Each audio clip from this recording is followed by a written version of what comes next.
Hey there. Tonight we're not heading to kings or battles, but to crumbling stone villages, candlelit chapels, and a world where the church shaped every breath you took. You'll walk the path of a medieval peasant, born under a cross-fearing hell, before you could even spell it, guided by priests, saints, and shifting rules written in Latin. If stories like this help you rest, feel free to like and subscribe, but only if it brings you a bit of peace. And I'd love to know, where are you listening from? And what time is it right now? There's something oddly comforting about knowing who else is drifting off to the same old tale. If you want to support this work and listen ad-free, there's a link to Patreon below.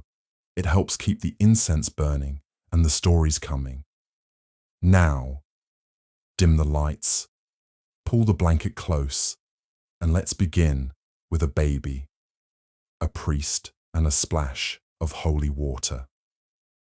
The room is dark, damp, and smaller than a stable.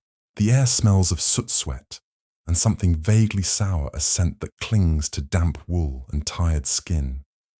You don't remember the moment you're born. No one ever does. But you're told it happened quickly. Your mother screamed, your father paced, and the village midwife muttered prayers over your slippery head as she coaxed you into the world by candlelight. You arrive into a world already claimed by the church.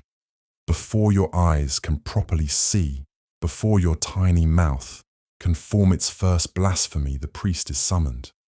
He's an old man with bowed legs, coarse fingers, and a fondness for ale and authority. He grumbles about the early hour, but arrives anyway, as he always does.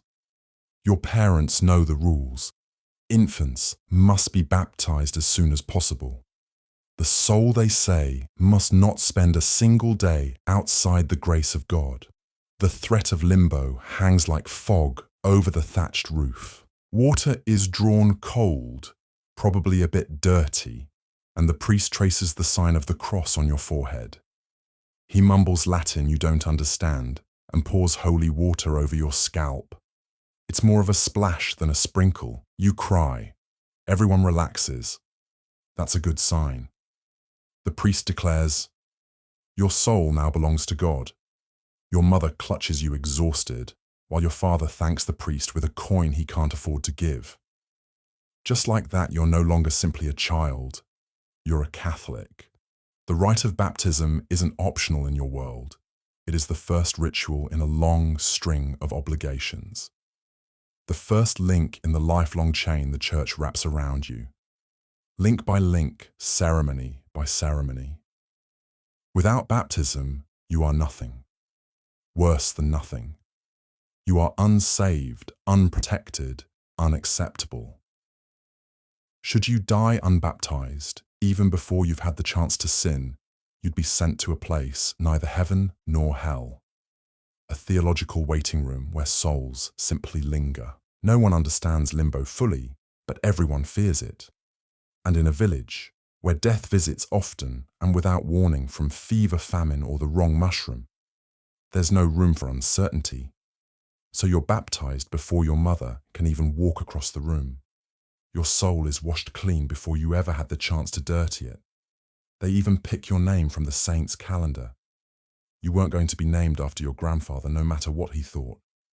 Your godparents stand behind you during the rite, looking solemn and mildly confused. Their duties are unclear, but spiritually binding. Should your parents die, not unlikely given the mortality statistics. Your godparents are expected to raise you in the faith. Not feed you or clothe you necessarily, but make sure you keep going to church. You wonder later in life if they'd have done it. Maybe if the crops were good that year. As you grow, you notice that the church is not simply part of village life, it is village life. Its bell tolls set the rhythm of your days. Its calendar dictates when you can feast and when you must fast. Its priests are the only literate men in a world where even the local lord signs his name with a shaky X. The church knows what happens to your soul, how to cleanse it, how to charge for the cleansing, and exactly how guilty you ought to feel about everything. The wooden crucifix in your family's cottage looms large. Jesus nailed bleeding, somber watches your every movement from above the hearth. No one ever explains why the Son of God must always look like he's having a particularly rough afternoon, but the message is clear. Someone suffered for your sins, even if you haven't committed any yet. You learn early that guilt is a kind of inheritance. Like the family goat, it's just handed down whether you want it or not. When you begin to speak, your mother teaches you the Lord's Prayer before she teaches you to count. You learn it by rhythm, not meaning. You mumble it with your hands clasped and your eyes squinting, hoping the effort alone counts. Latin phrases are everywhere carved into the church walls, muttered by the priest, embroidered into altar cloths. But you don't know what they mean. It's God's language, you're told, which means you're better off not understanding it. The first time you step into the church, you're too young to remember it. Your parents carry you in freshly baptized, wrapped in linen, a spiritual receipt in your soul. But the first time you really remember going is on a cold morning when the village fog hangs thick and your stomach is empty. The stone church is cold, the benches are hard, and the priest is somehow both quiet and long-winded. You sit still because you're supposed to, because God is watching, or because your father is. The church itself is the only stone building in the village. It smells of beeswax, mildew, and centuries of whispered fears. There are painted walls you can't read, and wooden statues that seem to stare back. Somewhere near the front there's a carved scene of the Last Judgment, sinners tumbling into a monstrous mouth full of teeth and fire. You're too young to understand, but not too young to be scared. That's the point. The priest tells your father that fear of hell is healthy for children. It keeps them good. You wonder what kind of child needs nightmares to behave. Then again, you once tried to steal an apple from the Lord's orchard and tripped into the mud before you got 2 steps. Maybe God pushed you. As you begin to age, all of 5 or 6 winters, you start noticing more. The bells that signal Mass, the hush that falls when the priest enters, the way your parents stiffen when his gaze lands on them, the quiet mutter of penance after communion, whispered like someone's trying to fold a secret in half, and always the reminder that the church brought you into this world and will be there to usher you out. Even the days of rest are his. Sunday is not for lounging. It's for Mass, for kneeling, for long readings, in a language no one in your family speaks. You learn the patterns anyway. When to sit, when to bow, when to look like you're praying, even if you're just wondering what's for supper. A small grumbling part of you wonders why heaven requires so many rehearsals. By the time you're old enough to do chores without supervision, you've already learned that God is everywhere. He's in the storms that drown the barley, in the silence after your mother coughs, and in the eyes of the priest who never blinks long enough. You hear whispers of saints and demons, relics and sins, indulgences and miracles. You don't understand most of it, but you don't question it either. That's what gets people burned. Still, there are moments of comfort. The way candlelight flickers against the stone walls. The soft chant of a hymn you don't know but feel anyway. The smell of bread at Easter Mass. The small mercy of being reminded once in a while that not everything sacred is terrifying. Some of it is just quiet and kind and warm. But those moments are rare. Most days the church feels more like a gatekeeper than a shepherd. You were born into its arms, but also its grip. You begin to sense, even as a child, that this isn't a place you enter. It's a place that never leaves you. Baptism may have saved your soul, but it also marked you. A mark that says, you belong to us forever. And when the priest looks at you during Sunday service, eyes unreadable beneath his drooping brow, you believe it. They say the soul is light as breath, but from the moment yours was dipped in holy water, It's carried a certain weight, not evil, not cruel, just constant. A low pressure on the chest, a slow whisper in the ear. The church will guide you, judge you, punish you, and praise you all in equal measure. And all from the moment you entered the world, born with nothing, baptized with water owned by God. It begins with a mural. You're barely tall enough to see over the pew when your eyes first catch the twisted mass of bodies' flames and teeth. Painted high on the wall, right above the altar, is a great gaping mouth. Open wide, impossibly wide, with jagged yellow fangs stretching into shadows. Inside the mouth are people, hundreds of them, naked, screaming, clutching at each other, tumbling into the throat of a beast you've never seen in nature, but understand instinctively. This is what waits if you misbehave. Welcome to church. You tug on your mother's sleeve. She doesn't look. Everyone's facing forward. The priest's voice drones in Latin, a language that means something to God, and absolutely nothing to you. But the painting makes its point without translation. Hell is real. It has a mouth, and you are precisely the right size to fit inside it. From that moment on, you see signs of damnation everywhere, in stone carvings, in stained glass, in wooden statues that seem to glare at you even when your eyes are shut. One particularly horrifying window shows a man being spit-roasted by demons who look as though they're enjoying their work far too much.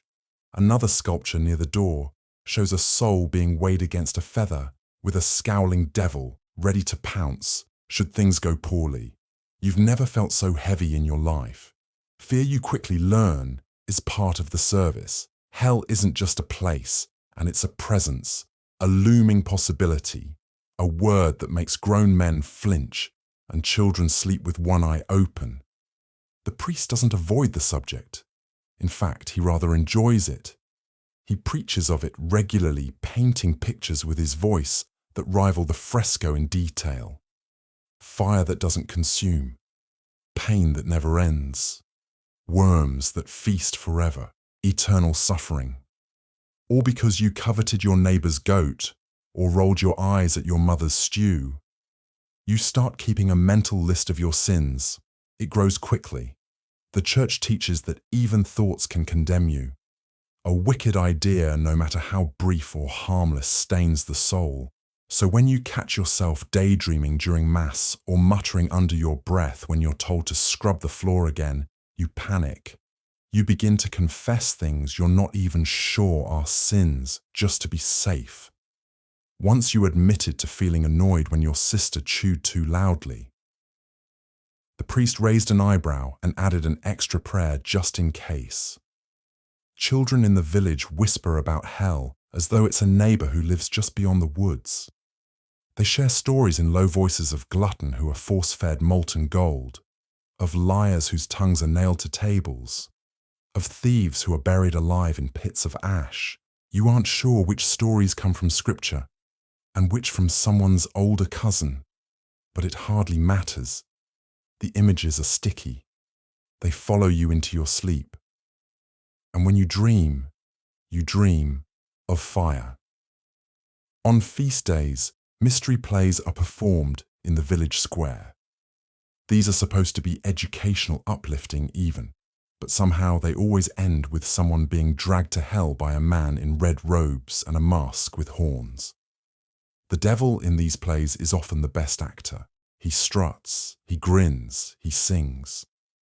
He's the only one who seems to be having any fun until, of course, he drags a merchant or a wee-wood nun into a painted pier and the crowd gasps and clutches their crosses. You do too, every time. One year, a player collapsed mid-performance. Heat stroke, someone said, and the rumor spread that it was divine punishment. He had mocked the devil too convincingly. The priest didn't confirm or deny it, which, as you've learned, is his favorite way to say yes. The worst part is how normal it all feels after a while. Hell becomes background noise, part of the rhythm of life, like frost in winter or blisters in summer. You accept it the way you accept the Lord's taxes or the smell of damp straw. Of course there's a hell, Of course it's full of flames and teeth and regrets. Of course it's waiting. What else would be at the end of such a hard life? And yet amid the fear, there's a strange comfort in the certainty of it all. The rules are clear. Obey, confess, tithe, fast, stay in line. Keep your soul clean or at least scrubbed semi-regularly. The path is narrow, the priest says, but it leads to heaven. And if you wonder well, the mouth is still open. You start to notice the economics of damnation. There's a price for nearly everything. Sins can be absolved, time in purgatory shortened, eternal fire postponed, all for the right donation. Indulgences, they're called. Forgiveness available for purchase. The wealthier villagers clutch parchment certificates declaring their sins absolved in advance. You've seen one man smile with relief after paying for a sin he hasn't even committed yet. That, you think, is planning ahead. Your family can't afford such luxuries. You give what you can. Eggs a length of twine, once even your father's belt. The priest accepts each offering with solemn gratitude, then gently reminds you that salvation is a lifelong process, not a one-time transaction. You nod ashamed and wonder whether anyone in your house has ever truly been forgiven. The fear sharpens with age. As you grow older, you understand more of the sermons and they only deepen the dread. Eternal torment, outer darkness, wailing and gnashing of teeth. One day you ask your mother what gnashing means. She demonstrates by clenching her jaw and grinding her teeth slowly. You don't ask again. Punishments, you notice, are tailored. The lazy are made to labor forever. The proud are broken. The impure are exposed. Every sin has its poetic inverse. Every weakness becomes a weapon. It's almost elegant, almost beautiful almost. Even your surroundings seem built to remind you of judgment. Gargoyles leer from the church roof, their twisted faces frozen mid-scream. The stone floor is always just a little too cold.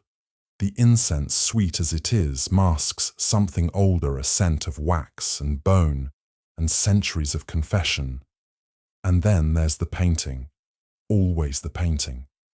No matter where you sit, that mouth is there waiting. Once in a moment of rare honesty, you ask your father if he believes in all of it. The fire, the demons, the eternal part. He doesn't answer at first, just stares into the fire. Then he says, "It doesn't matter whether it's real. What matters is that we believe it is." You don't ask again. The priest says that fear is the beginning of wisdom. That hell is a kindness, really a warning. A guide, a motivator, that without it, people would sin freely, that with it, we can be shaped into holy vessels. You look around at the people in your village, hollow-eyed, bent-backed, praying harder than they speak, and wonder what kind of vessels they've become. There are moments when you feel brave, when the sun is warm and the bread is fresh and the meadow smells like thyme when you laugh with your sister or hear birdsong echo through the trees. You think in those moments that maybe hell isn't real, that maybe it's just a story to keep peasants pliant and children scared, but the feeling never lasts. A sermon, a shadow, a cold gust of wind, and the doubt melts away. You kneel again, you cross yourself again. You whisper your prayers in the dark, careful to include even the small sins just in case. Because hell is a place of fire. Because hell is a place of truth. Because hell is the one thing you are sure is listening. And if it's not real, well, the fear still works just fine. You learn to give before you learn to speak. It starts with the clink of a coin in a wooden bowl, your mother's hand shaking slightly as she parts with the only spare penny in the cottage. You're too young to understand what the offering is for. You think maybe it's a toll like the one at the bridge or payment for using the church's fire. It isn't until years later that someone explains, the church needs it for candles, for wine, for your soul. Of course your soul never asks for any of these things, but it's apparently the sort of guest who racks up a bill without mentioning it. Every Sunday, the bowl goes around. Sometimes it's a basket, sometimes a box. It doesn't matter. It comes to you all the same, slow, expectant, quiet as a tax collector with good posture. Everyone sees what you give and what you don't. The shame of an empty hand, even when your pockets are empty too, is its own kind of punishment. They call it a tithe, a holy duty. 1/10 of everything you have, or as close as you can manage without starving. Livestock grain, a sack of onions, it all counts. The local reeve keeps track of who's generous and who's merely obedient. Generosity in this case is defined by how uncomfortable the donation makes you. If your pantry still looks respectable afterwards, you didn't give enough. You come to understand that poverty doesn't exempt you, it brands you. The poor must give not in abundance, but in proportion to their lack. A rich man who gives a silver coin is admired. A poor man who gives his last turnip is considered saintly. Your family has learned to aim for something in between, respected but not canonized. Saints don't eat very well. The church doesn't just collect tithes, though. There are special contributions, penance payments, alms for the poor, alms for the monks, alms for the poor monks, collections for rebuilding the church roof, collections for painting a new Virgin Mary, collections for cleaning the old Virgin Mary. Every spiritual concern seems to have a matching fee. You suspect someone is keeping a very long tab. It doesn't stop at the doors of the church. When your uncle dies, your family is expected to offer a sole fee, a few coins paid to the priest to ensure his safe passage through purgatory. It's not mandatory exactly, but no one wants to see what happens to an unpaid soul. The priest's prayers come slower when there's no silver on the altar. Later, when your cousin gets married, there's a fee for that too. A blessing doesn't come cheap. Love may be free, but the sacrament of holy matrimony costs exactly 6 pence and a chicken.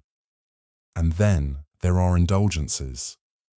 You hear the word for the first time while eavesdropping onto older villages near the well. They speak of parchment wax seals and a promise that sounds too good to be true, sins forgiven in exchange for coin. It sounds like something a market huckster would shout from behind a cart, but when you ask the priest, he nods solemnly. Yes, he says, the church through its infinite mercy offers forgiveness for donations of sufficient sincerity, and if your sincerity happens to be measured in shillings, well, who are we to question divine arithmetic? Indulgences become a quiet obsession in the village. People speak of them with envy and awe. A neighbor shows off his parchment like it's a relic, a declaration that his recent anger, gluttony, and unspecified travel behavior are now forgiven. You can't read the Latin, but the seal looks official. He walks taller afterward.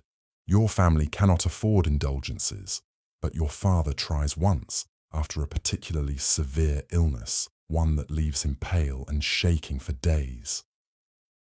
He stumbles into the church with half a sack of barley and a carved token meant to resemble St. Cuff. But though it mostly resembles a badger, the priest is polite. The offering is accepted.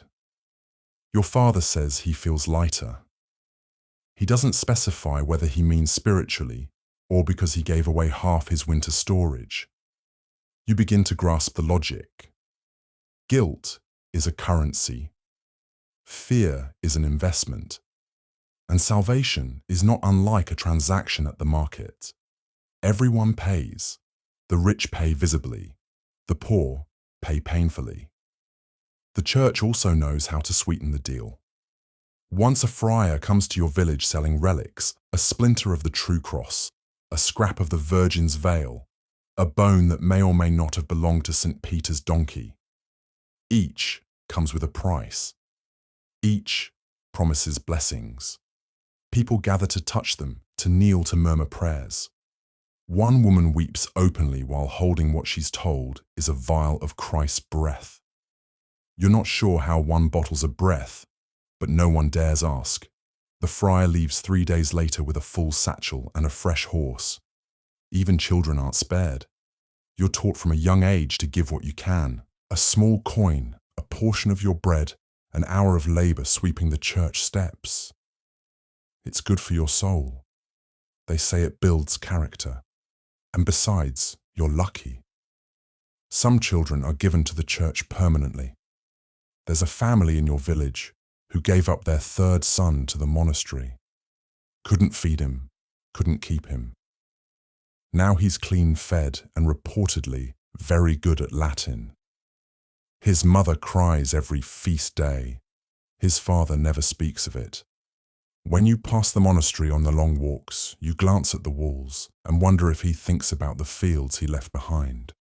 Once you ask the priest what the church does with all the things it collects. He smiles and gestures vaguely toward heaven. The Lord keeps accounts, he says. You nod, unsure whether that's a metaphor or an administrative procedure. Either way, the ledger seems to grow longer by the day. The church reminds you often that this life is temporary, that comfort now may cost you later, that it is better to suffer in this world than the next. It's a hard thing to hear when your boots are leaking and your stomach groans like a dying cow, but it's also oddly motivating. Misery becomes noble, hunger becomes holy, and generosity, even if born from fear, is treated like virtue. Still, there are moments when the burden feels absurd, like the time your mother dropped a coin meant for the offering plate and it rolled under the pew.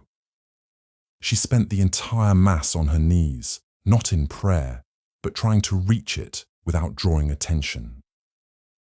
She got it back eventually.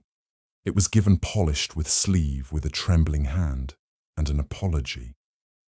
You've never seen her look more devout, or the time a neighbor brought an offering of eggs only to have one break in the basket. The smell during communion was memorable. The priest insisted it was a lesson in humility. Others suggested the lesson was in reinforcing your baskets.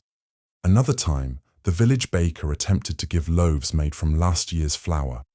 The priest accepted them, but later reminded the congregation that the Lord prefers first fruits. The baker never made that mistake again.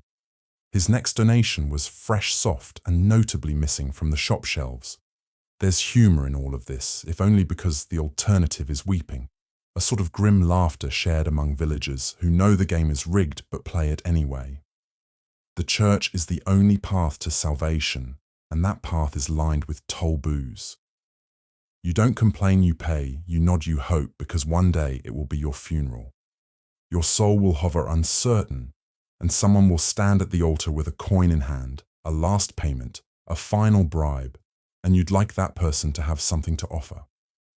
Even if it means going hungry now, even if it means handing over your last hen, your last hope, your last bit of pride, because when heaven's gate is locked, you pray it's not your name that's missing from the guest list, but the donation. And you pray most of all that God accepts credit. You are 7 when you first shuffle into the dark wooden box at the side of the church. You've never been inside it before, but you've seen others go, and you've seen how they emerge after quiet and small eyes cast down, sometimes red-eyed, sometimes oddly peaceful. No one explains what you're meant to do. Not properly. But it's your turn now, so in you go. The priest's voice seeps through the wooden lattice like wind to a cracked shutter. Speak, my child. You freeze. The silence stretches. Then you mumble something about stealing an egg, even though you're not sure you did. Maybe you thought about it. Or maybe you just watched someone else do it and didn't speak up. Either way, it's the best you've got. He sighs long and low and tells you to say 3 panostas, 2 avars, and try not to let temptation win next time. You nod, even though he can't see you, and stumble out into the church's main hall, blinking as if you've emerged from a cave. Thus begins a lifetime of confession. You learn quickly that confession isn't just for murderers and thieves. It's for everyone. Everyone sins even when they don't mean to, even when they don't understand how. You've heard that failing to fast properly on a feast day is a sin. Missing church is a sin. Speaking harshly to your mother is a sin. Thinking lustfully about the roof girl with the crooked teeth might be the worst sin of all. And so you confess week after week, sometimes with conviction, sometimes with imagination. Your village isn't particularly sinful if you measure it by violence or crime. But by church standards, it's positively riving with corruption. Old Jeroic the smith grumbles about indulgences again and again, but he still lines up with the rest of you for weekly penance. Ellen the brewer's daughter is in there so often you wonder if she rents space in the confessional. You once saw your father walk in looking stern and walk out looking hollow, like something had been wrung out of him behind that little screen. You're not supposed to talk about what's said in there. But everyone gossips anyway, and everyone lies just a little. No one admits it, of course, but you know it happens. How could it not?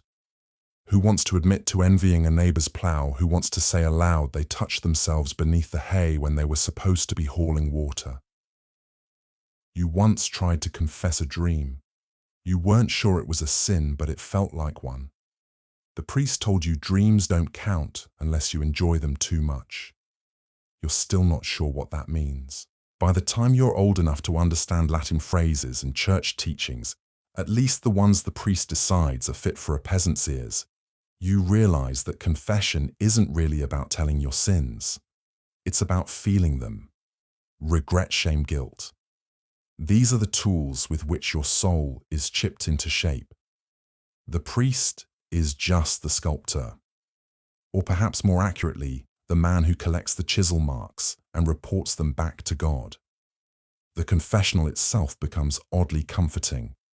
It's one of the few places in your life where you can speak without interruption, without judgment, or so they say. Though you often feel judged by the creak of the bench or the way the priest clears his throat, when you admit something mildly scandalous. There was the time you said you harbored dark thoughts about kicking your neighbor's goose. The priest paused so long you thought he might call for backup.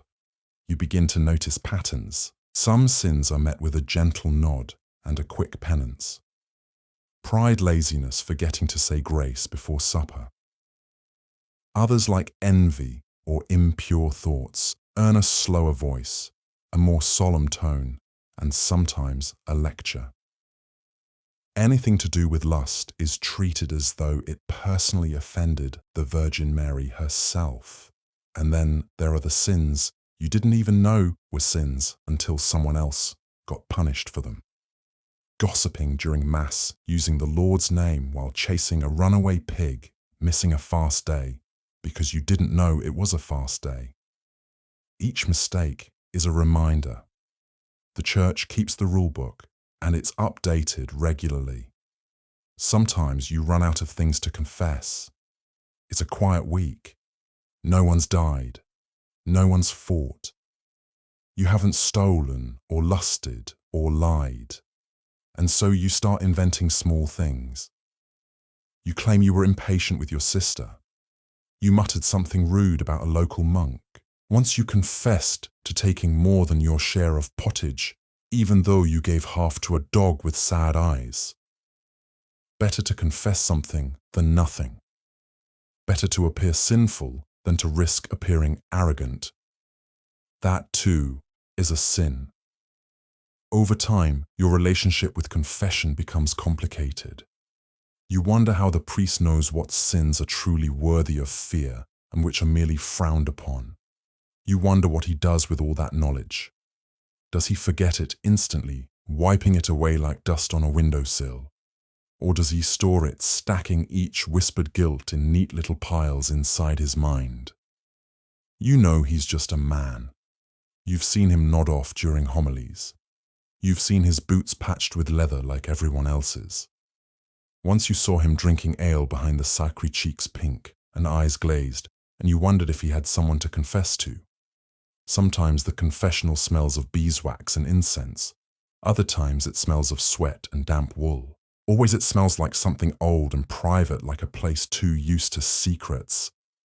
You hear rumors of public confession in bigger towns of sinners kneeling before whole congregations sobbing their sins to rows of judgmental eyes. You thank whatever saint looks after small villages that yours doesn't practice such humiliation. Not yet, at least. When you're older, you learn about penance that isn't just prayers. There are stories of men forced to crawl on hands and knees to the altar, of women forbidden from speaking for a week, of entire families made to give up a prize pig to atone for a single misdeed. The weight of sin, it seems, can be measured in livestock as well as sorrow. And yet, despite all this, the shame, the guessing games, the occasional creative embellishments, you keep going every week, every season, every year, because no matter how tiresome it gets, no matter how repetitive or surreal or uncomfortable it feels, to murmur a litany of personal failings into the ear of a man who once farted during Vespers, you're afraid not to, because if you stop confessing, your sins will pile up. And if they pile up too high, they'll drag your soul down. That's what you're told. That's what you believe. And maybe, just maybe, there's comfort in the ritual in knowing that no matter how muddy your boots, how flawed your thoughts, how foolish your heart, there's always a booth waiting and a man behind a screen who'll offer you a few words, a few prayers, and a chance to try again. Even if you're not sure what you did wrong in the first place, the miracle begins, as many do, with a whisper. You're out mending the fence that barely keeps the goats from eating your neighbor's turnips when word spreads. The statue of the Virgin in the chapel down the road is wept, not just moisture tears, real tears, they say, wet, glistening human tears rolling down her cheek. You pause, squinting into the sun. Is it true? Does it matter? You feel your legs begin to walk before your mind catches up. In a village with few excitements and even fewer diversions, a weeping statue is cause for a pilgrimage. Even if that pilgrimage is only half a mile by the time you arrive, the chapel is crowded. Everyone seems to be leaning inward, craning necks, stepping on each other's toes for a glimpse of the miraculous. The air smells of hay breath and incense. Someone's lit a thorable swinging smoke like it'll help make sense of it all. You can't get close enough to see the tears yourself. A man swears they've dried up. A woman says she saw them with her own eyes clear as spring water. Someone else says they weren't tears, but blood. Another insists it was oil sweet and fragrant, like pressed olives from the Holy Land. The statue just stands there as stony and unbothered as ever. Still, a miracle is a miracle. Whether you saw it or not hardly matters. The priest is already speaking about how it's a sign, a warning perhaps of sin in the village, or maybe a blessing for the faithful who remained pure. It depends on the sermon. It always does. Miracles, you find, are rarely convenient things. They tend to arrive when people are already hungry or tired or busy. They demand attention, devotion, a bit of coin for the poor box, and sometimes a candle you can barely afford. But no one dares question them aloud. That would be impious, disrespectful, dangerous even. And yet inside you, the doubt creeps in like a draft through the chapel door. The church has always traded in the wondrous. From saints who levitate to relics that glow, medieval Christendom was built on more than just scripture. It was built on spectacle. In an age where literacy was rare and science was indistinguishable from sorcery, these wonders were not only believed but expected. You remember your uncle swearing that St. Margaret once helped his cow give birth after a desperate prayer. He said he saw a glowing light in the barn right above the hay, and then, miracle of miracles, the calf slid out healthy and bawling. You also remember your uncle was drunk for most of Lent. But even the sober speak of such things, of saints who bled for the sins of others, of monks who healed with a touch of bones that never decayed. The stories grow with each telling details, added like seasoning to pottage, just enough to make them palatable. You once saw a traveller arrive with a splinter of the true cross. He kept it in a little glass tube sealed with wax and surrounded by gold filigree. He said it came from Rome and that the Pope himself had blessed it. For a small donation, you could kiss it and receive a full indulgence from minor sins. A few women wept. One man fainted. You gave 2 pennies and tried not to think too hard about where one might find that many splinters of a single cross. The relic trade is booming, or so they say. Every church wants one. A sliver of bone, a drop of blood, a sandal worn by a saint, a tooth of finger, even a feather from the angel Gabriel himself. Some relics sit in fine relic of silver and gold. Others are wrapped in cloth and kept in locked boxes, only brought out on feast days. You once queued for 3 hours to see the severed hand of Saint. It looked suspiciously like a chicken wing, but no one said so. Miracles, of course, are good for business. They draw crowds. Crowds bring offerings. Offerings mean candles are lit, incense burned, and the coffers of the church jingle with a bit more weight. A weeping statue here, a healing spring there. It all feeds the machine of faith. But there's a deeper reason the church needs miracles. You see their proof. Tangible evidence that heaven still watches, still intervenes, still punishes and forgives. For people like you, who live in a world of mud and toil, who bury half their children before they can walk, who bleed and sweat and break. Miracles are hope. Shaky, flickering hope like the flame of a votive candle in a wind-blown chapel. And so you learn not to ask questions, not out loud, not in front of the priest. Certainly not near the bishop. You nod solemnly when a tale is told. You make the sign of the cross. You whisper your prayer. And if your eyes drift to the statue's dry cheeks, and your mind wonders whether it ever truly wept, you scold yourself and look away. Sometimes at night, you stare at the ceiling of your Hvel and think about St. Cuthbert, who was said to have turned back the sea with his staff, or St. Julian, who cured a man of leprosy with a kiss. You think about the girl from 2 villages over, who claimed the Virgin appeared to her in the forest and gave her a silver coin. You think about whether it matters if the stories are true, if the results are the same. Because faith, you learn, is a kind of bargain. You give your trust, your labor, your coin, your children. In return, the church gives you meaning, structure, a path to heaven. And the occasional miracle to reassure you that it's all real, that your suffering isn't wasted, that someone somewhere sees you. Once during a particularly bad year, the crops rotted. The rain came late, and your cousin died of something that made his skin blacken. You saw another miracle, or thought you did. A bird flew into the chapel during Mass, circled the altar, and then vanished. Vanished. Not out the window or through the door, but right in mid-air. That's what you told yourself. That's what others said too.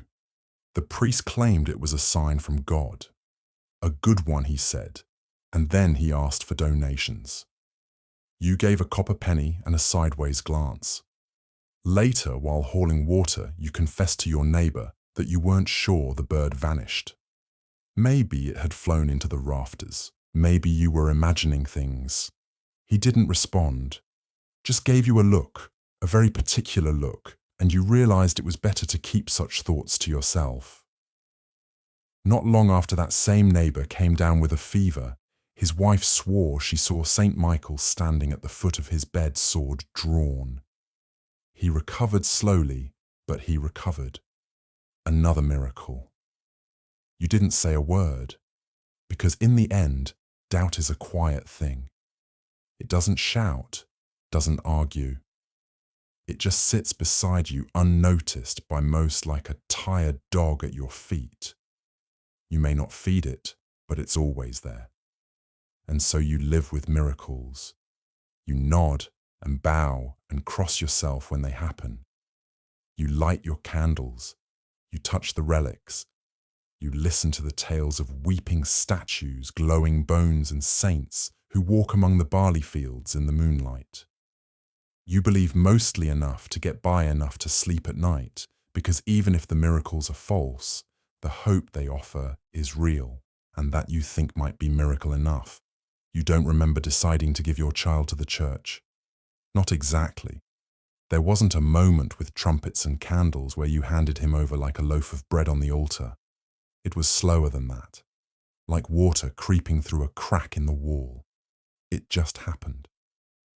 The idea was planted early when he was still small enough to sleep on your chest. Such a good child, the priest said one day. So quiet, so obedient. A soul like that would do well in God's house. You nodded, unsure what he meant, but the seed was sown. By the time your boy was old enough to feed chickens and trip over his own feet in the fields, the whispers were louder. "You've too many mouths," the neighbor said, not unkindly. "And the monastery needs novices." It was framed as kindness, as opportunity. One less child to clothe, one more soul aimed at heaven, a chance for him to rise above the mark. So you agreed. You said yes without ever really thinking no was an option. The day he'd left was overcast. Not dramatically, not like a storybook, just grey. You dressed him in his best tunic, such as it was, and tried not to cry as you tied the belt. He asked if he'd be allowed to keep his wooden toy, the one you carved for him last Jewel. You said no. The monks didn't allow toys. He nodded and looked down at the floor. The priest came for him at dawn. He smiled broad and warm, like this was a wedding instead of a goodbye. Your son walked beside him, small and silent, clutching a sack of bread and your wife's handkerchief. You told yourself it was the right thing. You told yourself it was God's will. You told yourself again and again that he would have a better life than you ever could. But it didn't feel like a blessing. It felt like loss. In the monastery, he would rise before the sun. He would chant psalms in a language he didn't understand, eat in silence, and sleep on hard boards with no fire. He would scrub floors, copy texts, and learn to fear sin in 50 new forms. If he was lucky, he'd become a monk. If not, he'd serve until his back broke and his hands curled with age and then be buried beneath cold stone. You weren't allowed to visit. The church said detachment was holy. That love must be surrendered like everything else. So you stayed away. But at night, when the wind howled through the cracks in your cottage, you whispered his name. You wondered if he was warm, if he missed your cooking pour, as it was if he still remembered the lullaby your wife sang when the snow came early. Sometimes, late at night, you wonder what he dreams about now. Does he remember the village square, the feel of bare feet on packed earth, the sting of a switch when he teased the chickens? Or are his dreams filled with Latin verse and the echo of cloisters, dreams shaped by walls too smooth to climb and rules too numerous to question? In the early weeks after he leaves, you half expect to hear his voice outside the door, to see him running across the field, arms flailing wild-eyed with regrets. But it never happens. The church does not return what it claims. It sanctifies, isolates, and reforms. You've seen it before. Boys who left laughing come back years later with flat voices and downcast eyes, their fingers moving unconsciously over rosary beads, as if afraid to forget. And there's something else that gnaws at you, deep in the marrow of your days, the sense that this wasn't truly your choice, that perhaps it never was. When the priest speaks, you nod. When he smiles, you agree.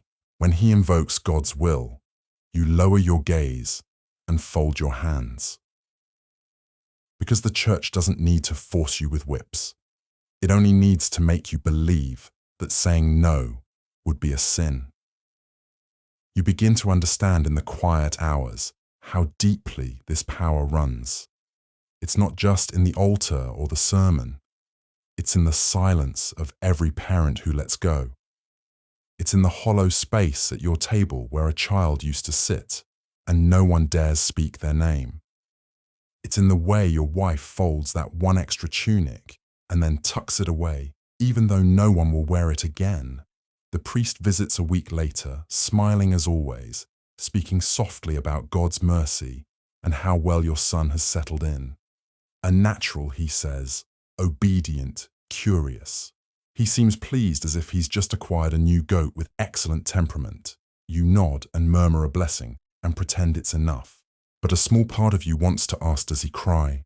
Does he ask about us? Does he wish he'd said goodbye? Instead, you offer bread. Thin, crusty, inadequate. The priest takes it without hesitation. That too is the way of things. Seasons pass. Your son's absence becomes part of the rhythm. At times, you almost forget what his voice sounded like. Then you'll hear his younger brother mutter something in the same cadence, and your chest will tighten for reasons you don't explain. The village moves on. Another child is given over to the church. This one from the miller's family. A girl this time. People talk. Some say it's a blessing. Others in hushed tones say it's convenient. The line between faith and desperation is not always so easy to spot when both wear the same vestments. You sometimes wonder if the saints ever miss their families, or if sainthood requires forgetting where you came from. And then years later, perhaps 5, perhaps 10, a monk returns to bless the fields. He walks slowly with purpose, a man clearly not made for mud, but determined to walk through it anyway. You recognize the curve of his jaw, the set of his shoulders. But his voice is strange. It rolls like scripture, not like story. He speaks of God's bounty and the price of sin. And you listen, but your mind keeps wandering to a scar on his wrist. You know that scar. You remember when he got it climbing the old tree near the pond. He doesn't acknowledge you. He probably doesn't even know who you are. Or maybe he does, and that's worse. The church says it gave him a life of meaning. You gave him to the church, and neither of you will say aloud what was taken. In time you stop praying that he'll return. Instead you pray he's warm. You pray he's safe. You pray that when he lights a candle in the chapel, a small part of the flame remembers your hearth. Because no matter what they say about piety, obedience, and the glory of sacrifice, the truth is simpler and quieter. You loved your child. You still do. And even if you would make the same choice again, that doesn't make the ache go away. That is the miracle the church never mentions. Not weeping statues or glowing relics, but the quiet, stubborn love of a peasant who gave up his child and still prays for him in the dark. And despite all the incense, older scripture, all the ritual and stone, that love might be the most sacred thing you ever held. The sun still rises, but it's no longer the clock you follow. Its path means less to you than the rhythm of bells from the chapel tower, the scent of incense drifting over furrowed fields, and the slow, inevitable crawl of feast days, fasts, and holy weeks that wrap around your life like ivy on stone. You don't think in seasons anymore. You think in liturgical colors. Time for you is not marked by the tilt of the earth or the smell of the soil, but by the church's wheel. Advent, Epiphany, Lent, Eastertide, Pentecost. Ordinary time. Though nothing ever feels very ordinary, it begins when you're small. You learn your numbers by counting the weeks until Christmas. You track the year not by birthdays. Peasant children don't really have those, but by when the priest changes his robes from purple to white to green.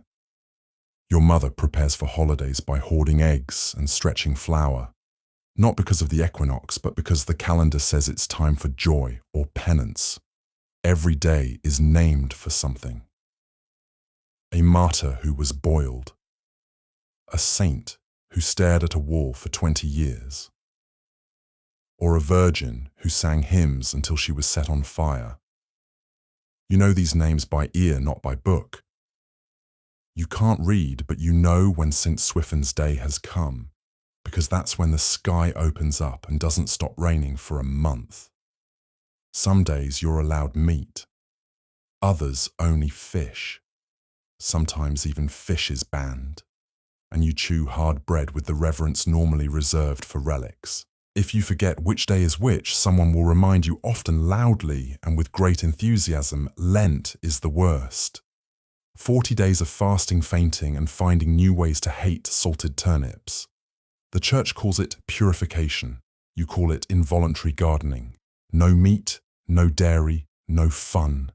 You learn to loathe the smell of leeks and the sound of your own stomach. Still, you keep the fast. Everyone does. Because if you break it, and word gets out, the priest might withhold absolution. And if you die without that well, that's a one-way trip to eternal roastings, complete with pitchforks and screaming angels who are having a very bad day. Easter follows exploding with roasted lamb laughter and the sweet taste of actual fat. You pretend the hunger was worth it. You smile and sing hymns, even though your jaw still aches from gnawing dried peas for a month. Then comes ordinary time, though there's nothing particularly ordinary about it. It's just what the church calls the long saint-stuffed stretch between major seasons. There's always a new martyr to honor, a new relic to kiss, or a new processional banner to accidentally trip over. The church gives you purpose structure. You don't need a clock when you have bells, morning mass, midday, angelus, vespers, compline. Your body learns to move in rhythm with the chime. You wake, you work, you pray, you sleep. Not because the sun tells you to, but because the bell insists, even the land obeys. The fields are blessed before planting, cursed by hail in midsummer, and reclaimed by saints in the fall. You sow when the calendar says you may. You reap before Michaelmas, because that's when the archangel walks the fields, and it's considered rude to interrupt him. Your village square isn't marked by market stalls or fountains. It's marked by the church squat, looming always damp, with its cracked bell and ever-burning votive smoke that clings to your clothes, even outside the chapel. Inside that church, the year lives in colour and cloth, embroidered banners, fading frescoes, and holy days painted on the walls. The calendar is everywhere, etched in glass, carved in wood, stitched into the priest's alb. You kneel beside your neighbours, whispering psalms, uncertain whether the words are Latin or just very confident mumbling. You know when to bow, when to cross yourself, when to fake a cough during a long homily. The feast days are the closest thing you get to a holiday. On St. Martin's Day, you roast a goose. On Candlemas, you light a taper and hope your house doesn't catch fire. On St. Agnes's Eve, the girls place bread under their pillows, hoping to dream of their future husbands, though the results are usually disappointing and a bit damp. And then come the processions. Long, muddy walks behind a statue of the Virgin, or a suspiciously heavy box that supposedly contains a saint's toenail. You march barefoot, holding a candle that drips onto your wrists, singing the same song for the 10th time, because no one dares stop until the priest does. Sometimes it rains. Sometimes the relic falls. Once it caught fire. No one blamed the saint, of course, only the boy carrying it. He still limps. Marriages are timed by the calendar. Certain weeks are banned, too sacred for dancing. You were married week after Whitsun because it was the only time left that year, not already occupied by penance or plagues. Even death obeys the calendar. Funerals must be approved. There are days too holy for mourning. Your uncle died on Corpus Christi, and the priest insisted on waiting until Friday to bury him, claiming it was what God wanted. The smell suggested otherwise. Then there are the minor feasts, the ones so obscure they border on surreal. Saint Bear's Day, the patron of cold hands. Saint Vietra's Day, protector of hemorrhoids.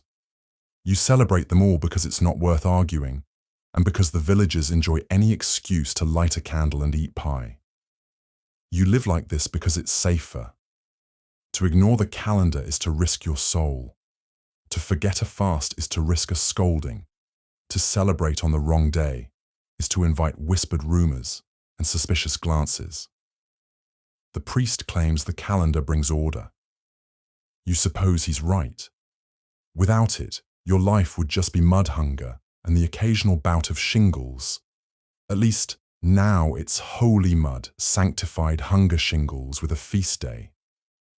Still, sometimes on the quiet days, the ones with no saints, no bells, no masses, you feel something strange, a flicker of thought like a mouse skittering behind your ribs. What would life be like without this calendar, without this sacred scaffolding? You never let that thought finish. Instead, you rise with the bell kneel, with the crowd fast, when commanded feast, when allowed, because your hours aren't yours. They belong to the saints, to the sacred, and to the old man who rings the bell even when no one asks him to. And in the stillness of Vespers, as the smoke curls toward the rafters and your stomach reminds you it's another fast day, you hope quietly and obediently that it's enough. You try. You really do. You rise with the bells. You bow at the altar. You kneel when told and mumble through Latin prayers you don't understand but dare not skip. You cross yourself before meals, after sneezes, and once after a particularly upsetting dream involving Sister Agnes and a very large goat. You are by all local accounts a well-behaved Christian peasant. And yet somehow you're still doing it wrong. It turns out that following the church isn't about obedience. It's about interpretation. And unfortunately for you, interpretation shift. One day it's fine to eat eggs during Lent if they've been boiled by your neighbor.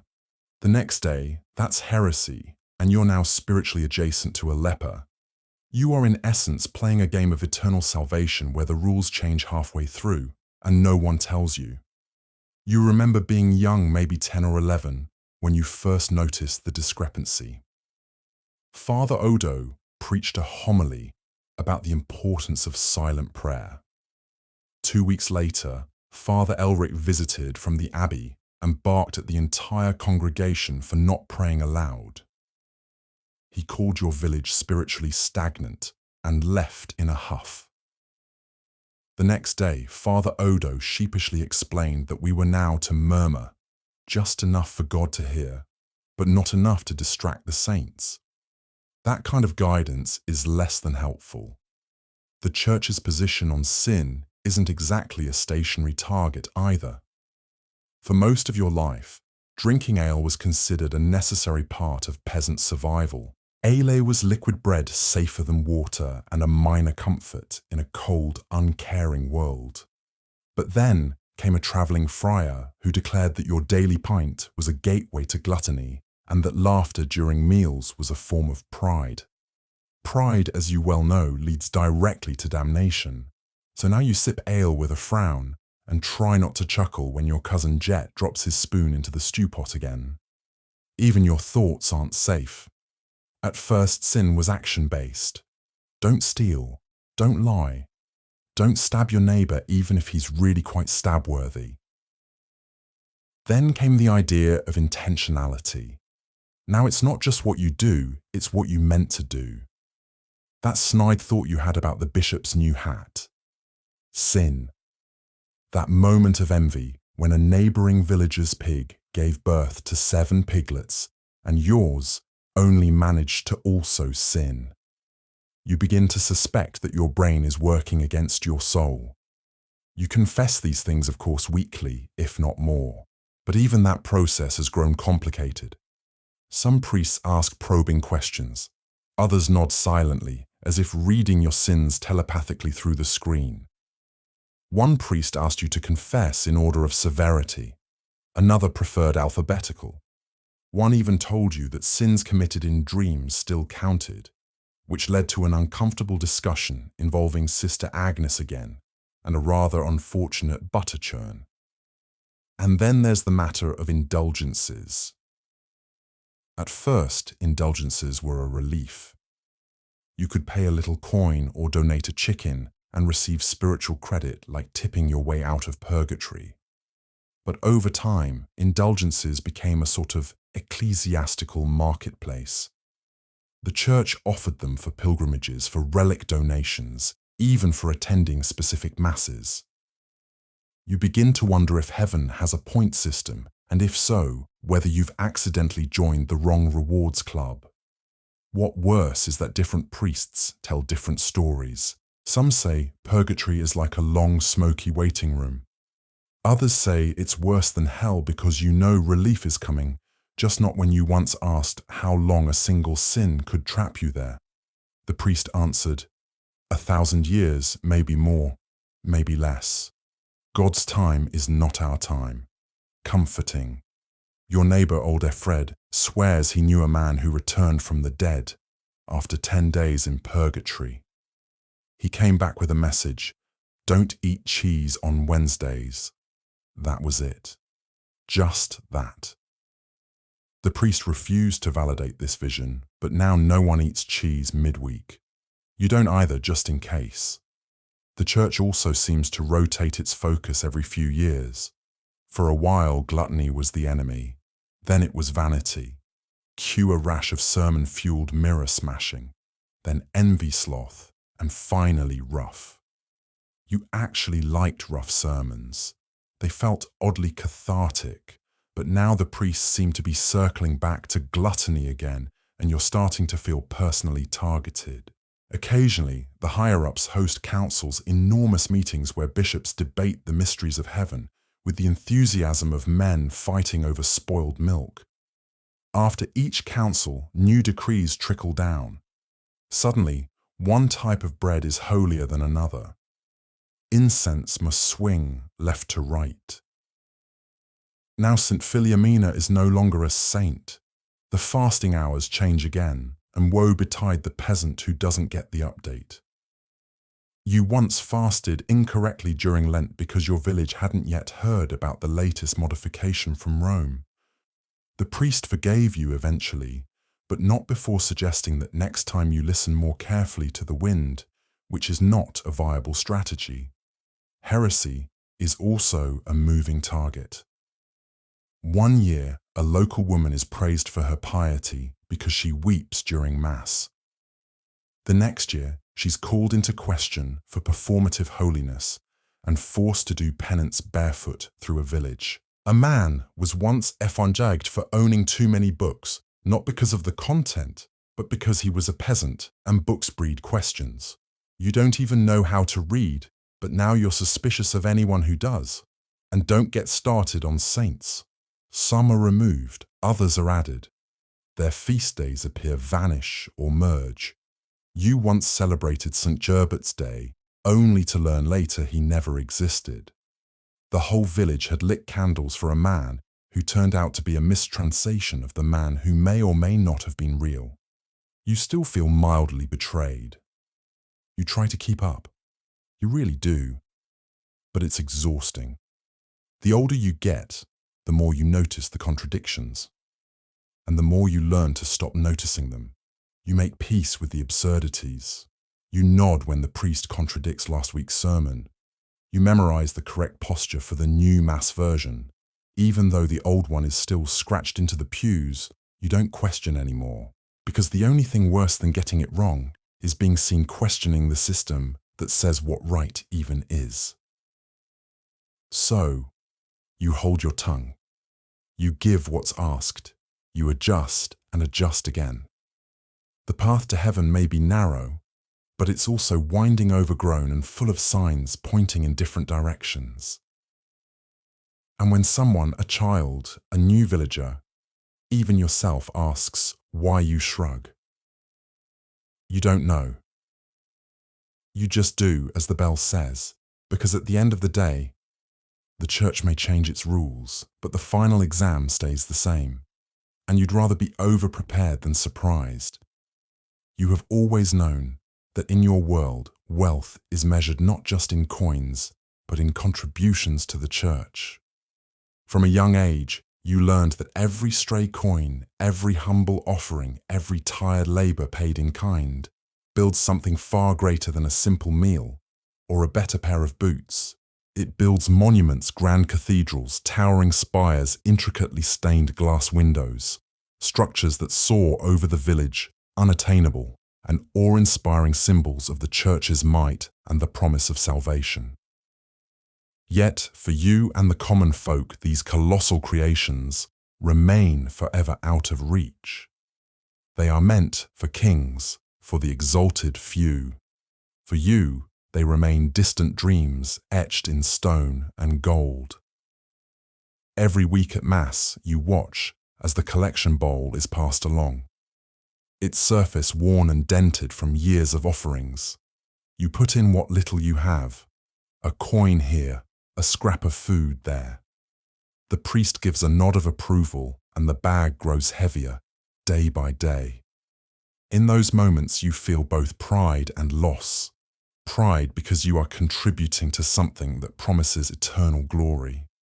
Loss because you know that each coin is a sacrifice of your mega means.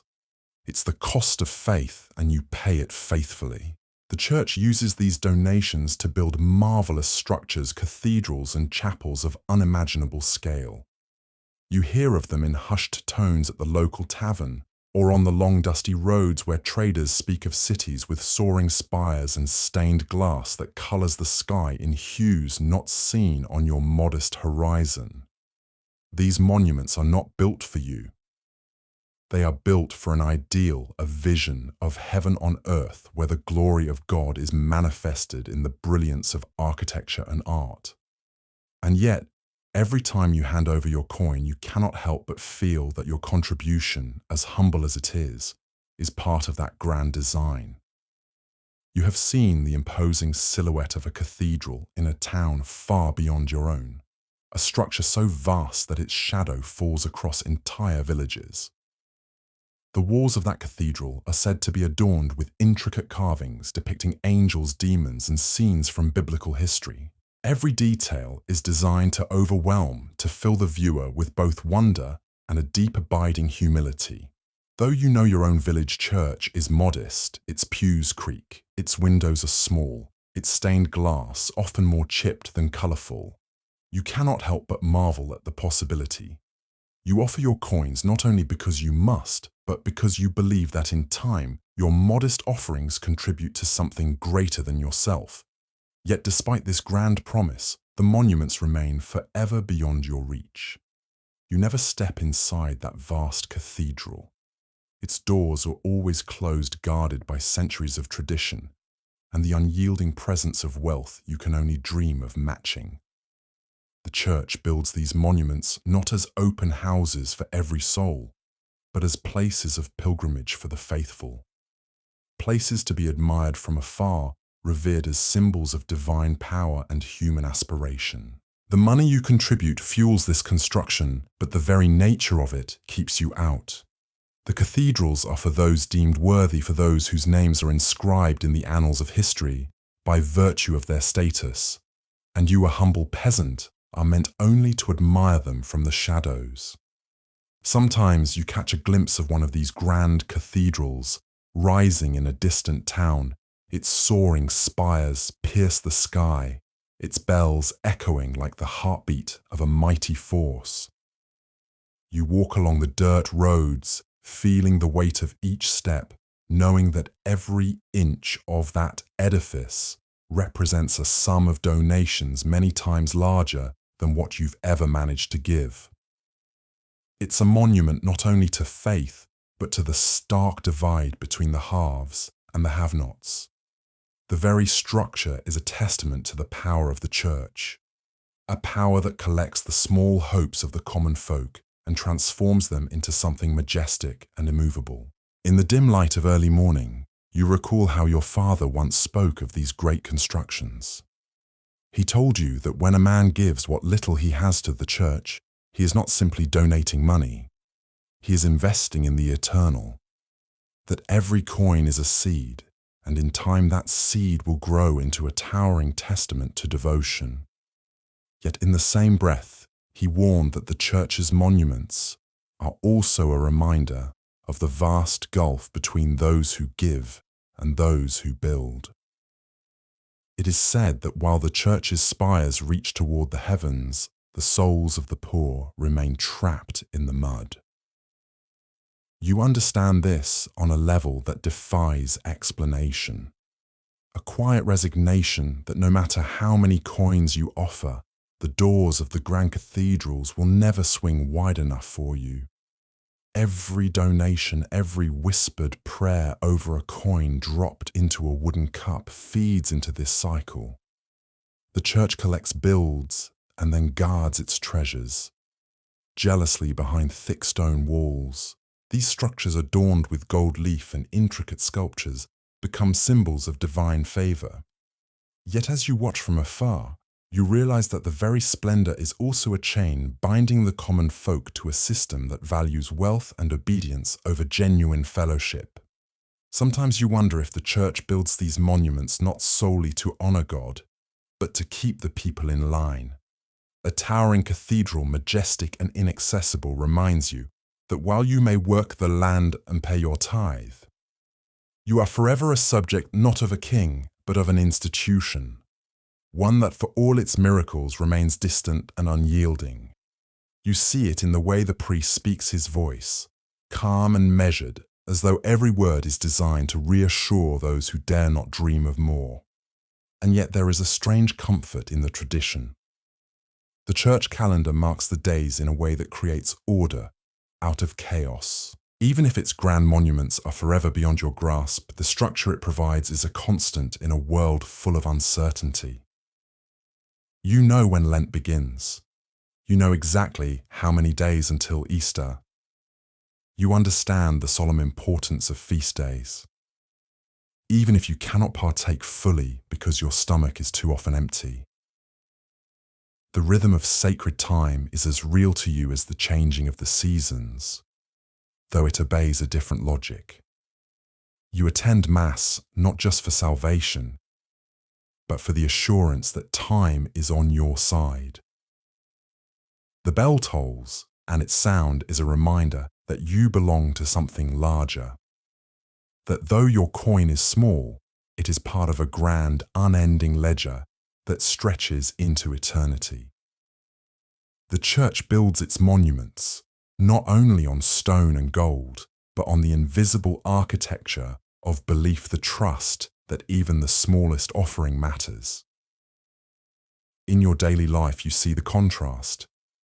You're often in the fields from dawn until dusk, your hands calloused and your face weathered by sun and wind. And yet each Sunday you walked the short distance to the chapel, your few coins held tightly in your hand, ready to be offered.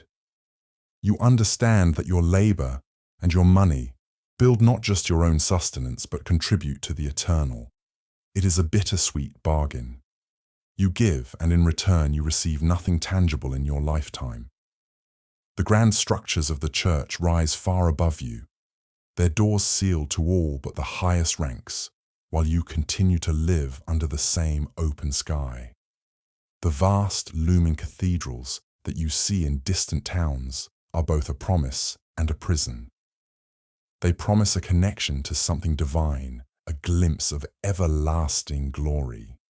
Yet they remain locked behind doors that never swing open for you. The church's monuments are built with funds collected from every village, every peasant's meager coin offering, and every whispered prayer of hope. But they are reserved for the pious elite, the crowned, the noble, or those whose names are etched in hallowed records. And so, while you contribute every Sunday, your place in those grand halls is never assured. You learn as you grow that the calendar is sacrosanct. It is not nature's measure, but the church's design. The cycle of feasts and fasts, of holy days and penitential seasons governs your life more surely than the rising and setting of the sun. Even if the sun still climbs the sky each day, your true measure of time is the liturgy. Advent brings the promise of a Saviour. Lent brings the pang of sacrifice. And Easter, even if you can hardly taste the sweetness behind the bitterness of your daily bread, brings a renewal that you cling to with desperate hope. The calendar defines fate. It dictates when you can enjoy a simple meal, when you must endure more arduous fasting, and when you are permitted to celebrate, however briefly. It also decides how you contribute to the church's coffers. Your every coin, your every scrap of extra food collected day after day eventually forms the foundation of something grand and unreachable. The grand cathedrals, the imposing chapels, the glittering relics in sealed boxes. They are all constructed from the humble offerings of peasants like you, and though these monuments are splendid to behold, they remain forever out of reach for you. You see their towering spires from afar, hear their bells ringing in distant towns, and marvel at the intricate stonework that tells stories of saints and sinners. But you know that the church, despite building these heavens on earth, will never allow you to step inside them. They are symbols of divine favor, of the wealth and power that separates the few from the many. Your donations, though given with trembling hands and a hopeful heart, are like water in a sigh, passing through and building walls that you may only see but never cross. In the quiet moments between work and prayer, you sometimes wonder about the price of faith. It is measured not in pounds or pence, but in the sacrifice of that which is most dear to you, your child, your labor, your very hope. And yet you persevere because there is no other way to live. To give is to belong to something greater than yourself, even if that something is as remote and as cold as the vaulted ceiling of the cathedral in a distant city. In the end, your life is marked by this perpetual exchange. Every coin you donate, every tithe you scrape together, contributes to the church's vast, unyielding construction. A reminder of both their benevolence and their distance. You give out of necessity and duty with a quiet resignation that your contribution is significant only in the eyes of those who build and not of those who labor. And so each Sunday you walk the familiar path to the chapel, your head bowed, your hands clasped, knowing full well that the calendar dictates not the cycle of the seasons alone, but the measure of your life. The church's grand monuments may never open their doors to you, but they continue to rise, testament to a belief that for all its promise of salvation remains forever out of reach for the common soul. It begins with a cough. Not much at first, just a dry rattle in your chest that doesn't go away. Maybe it's the cold stone floor or the damp straw mattress. Maybe it's just age finally creeping into your ribs. Either way, you start coughing more often and longer until it wakes your wife, until the children listen at the door, until the priest is called. He doesn't say you're dying, not outright. He calls it the season of reflection, which is a church word for get your soul in order. You lie on your bed, thin as a spindle and twice as brittle. The roof above you leaks in 3 places, but no one bothers to patch it now. Rainwater beads on the edge of your wooden bowl, collecting in time with the drip behind your left shoulder. There's no fire. You're too weak to gather wood, and no one wants to leave your side. Not when the coughing's grown that deep. Your wife, who once carried 2 buckets up the hill without pausing, now holds your hand like it's made of glass. Your son kneels by the bed lips, moving soundlessly through a prayer he learned by rote, too young to understand and too scared not to say it. The priest arrives at dusk. He smells of wet wool and candle smoke, and his face has the soft exhaustion of someone who's seen too many last breaths this week. He lights a small taper and places it beside you.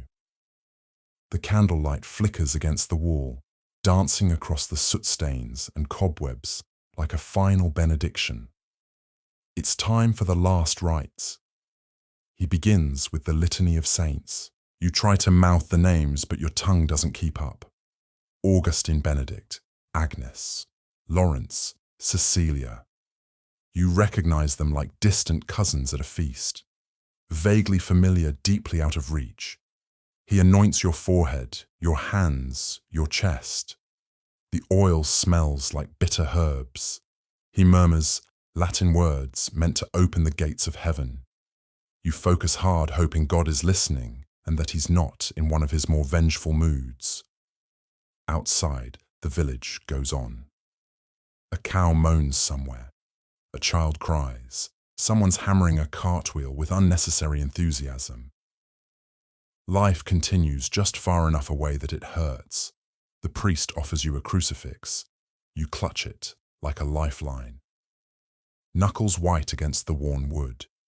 You've touched this shape 1,000 times in church, in prayer, in fear. Now you cling to it as if it might drag your soul upwards through sheer familiarity. He whispers a final blessing and closes his book. There's nothing more he can do. And now you wait. You'd think dying would be dramatic. Trumpets of the soul, angel choirs, something to mark the moment, but really it's just more silence. A long, slow quiet that settles over your bones like dust. You drift. Memories rise like smoke. You see your mother lighting a candle on All Saints' Day. You see your child's baptism, the priest fumbling the holy water while your baby wailed like a war horn. You see yourself years ago standing barefoot in the mud outside the church, staring up at the stained glass window of Christ in judgment, wondering whether you'd be found wanting. You think of sins, not the grand ones. You've never killed, never blasphemed out loud, never stolen anything worth locking away, but still they add up. The lie you told about your neighbour's barley yield. The meat you ate during Lent just once but greedily. The thoughts you had during sermons when your mind wandered somewhere it shouldn't. You confess them. You think most of them probably you think of purgatory, a place between places, a long hall of smoke and regret where your soul gets scrubbed like laundry before it can meet the divine. Some say it lasts days, some say centuries. One man claimed to have returned from it just briefly and said it smelled like burning hair and wet stone. You hope he was exaggerating. Your wife presses a cloth to your forehead. It's damp. Her hand lingers a moment too long. Not because she's trying to comfort you, but because she's afraid to let go. The priest steps outside to tell the village. You hear his voice low and practice saying words you can't quite catch. You know the ritual by heart anyway. Someone will toll the bell. The women will begin baking the burial loaves. A grave will be dug not too deep. The ground is hard this time of year. There will be a mass, maybe two, if your wife can afford the second. Your name will be said aloud, then folded into silence. A life summarized in 4 syllables and 1 candle. If you're lucky, someone will remember to light another for your soul next year. You wonder what death looks like. The church says it's a passage like stepping through a veil. There's judgment, of course, a great book, a balance. St. Peter possibly, though, no one's quite sure what he actually does. You imagine your soul as a flickering wisp, standing in line behind 1,000 others, all waiting to be sorted like sacks of barley. What if you don't make it? What if the weight of your sins, however small, tips the scales the wrong way? What if your final confession wasn't complete? What if you died thinking of the wrong thing? They say your last thought matters. That whatever fills your heart in that final breath echoes into eternity. You try to think of Christ of mercy, of golden gates and angels with wings made of light, but it's hard. Your thoughts keep drifting to your wife's face, to the warmth of her hand, to the way the fire crackles when she's not watching it. You hope that counts. A chicken clucks outside. Somewhere in the village someone laughs. Not cruy, just the normal sound of someone living. You wonder if they'll quiet down when they hear the bell. You wonder if they'll stop for a moment, say a prayer, or if they'll just keep walking, kicking dust and muttering about the weather. The church says you are not gone, just past, that prayers can still help you, that masses can still reach you, that the living owe the dead a duty. You hope that's true because otherwise it's just dirt. Your final moment doesn't come with fanfare. There's no light, no trumpet, no angel. Just breathe, then no breath. a silence that deepens. The priest will return soon. He'll close your eyes, even if they're already shut. He'll cover your body with a cloth and begin the prayers of commendation. Go forth, O Christian soul, he will say, and everyone will nod as if they understand where you're going. Your family will cry, not all at once.